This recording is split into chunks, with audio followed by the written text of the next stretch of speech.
कलयुग के 5000 वर्ष पूरे हो चुके थे।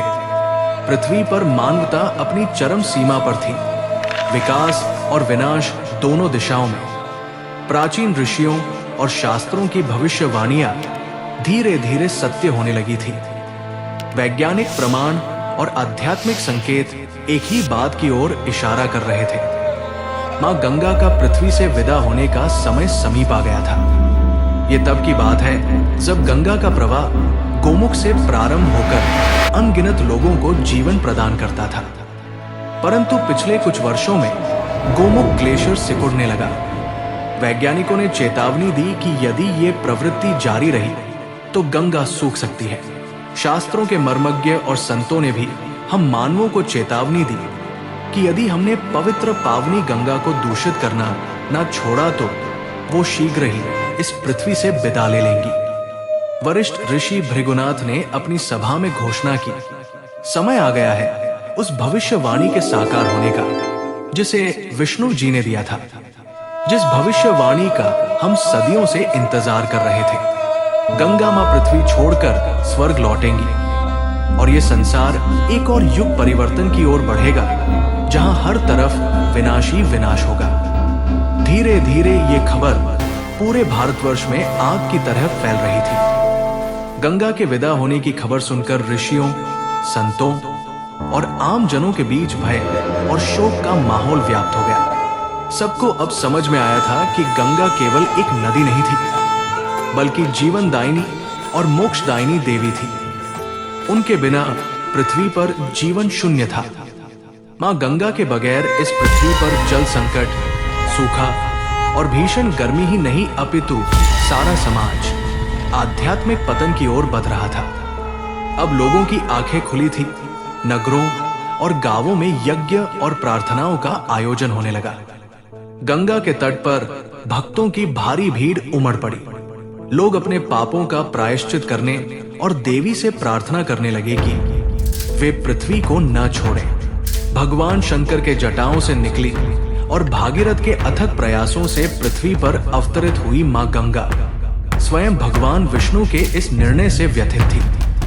वो मां थी मां, एक ऐसी मां जो अपने पुत्रों के हर अपराध को भूल से हुई गलती समझकर माफ कर देती है।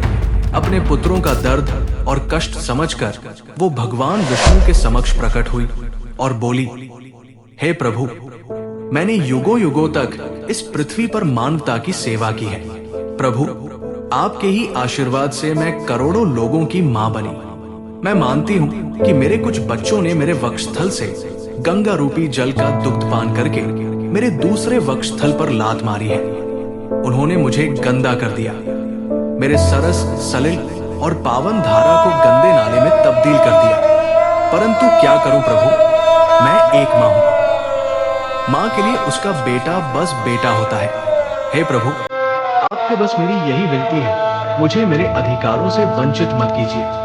भगवान विष्णु ने उत्तर दिया, हे देवी, तुम्हारा कार्य पूर्ण हो चुका है। तुमने अनगिनत प्राणियों को जीवन दान दिया।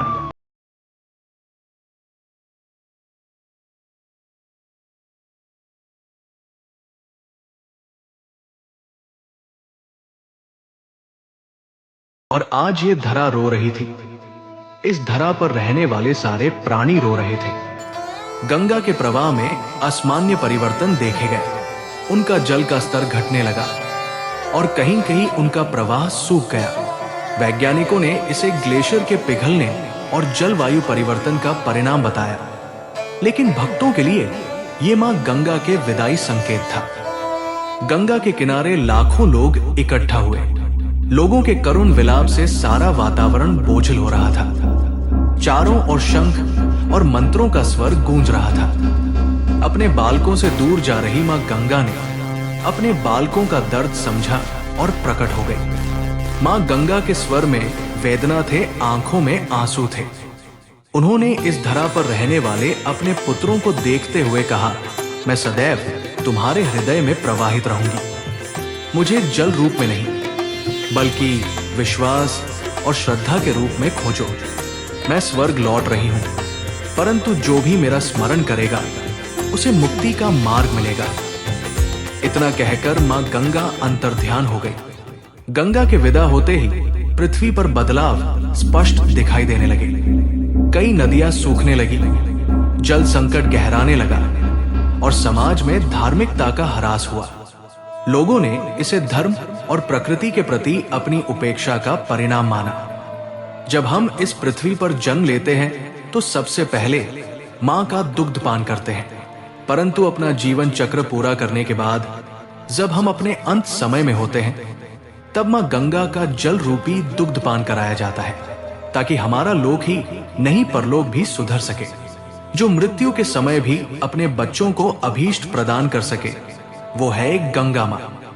गंगा मां के स्वर्ग जाने से लोगों पर भारी संकट था। इस संकट ने कुछ लोगों को आत्मविश्लेषण का अवसर भी दिया। संतों ने लोगों को शिक्षित किया कि ये समय पश्चाताप और पुनर्निर्माण का है।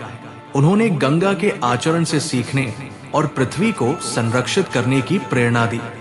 लोगों को बताया गया कि जब मानवता पुनः धर्म और आध्यात्मिकता की ओर लौटेगी, तब गंगा पुनः पृथ्वी पर अवतरित होंगी।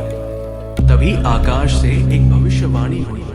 ये केवल एक अंत नहीं है, बल्कि एक नई शुरुआत है। जिस दिन मानवता अपने कर्मों का परिष्कार करेगी, उस दिन गंगा पुनः अवतरित होंगी और धरा पर प्रवाहित होंगी तथा इस संसार को पुनः पवित्र करेंगी।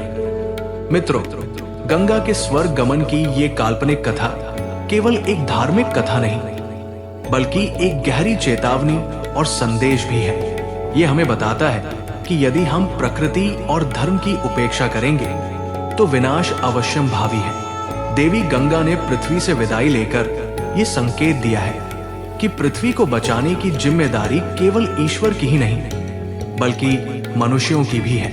आज जरूरत है कि हम अपने आचरण को सुधारें, प्रकृति का सम्मान करें और एक संतुलित और आध्यात्मिक जीवन जिए। गंगा की विदाई के बाद भी उनकी शिक्षाएं और आदर्श मानवता को दिशा दिखाते रहेंगे, जब तक कि हम पुनः उनके स्वागत के लिए तैयार न हो जाएं। जय गंगा मां।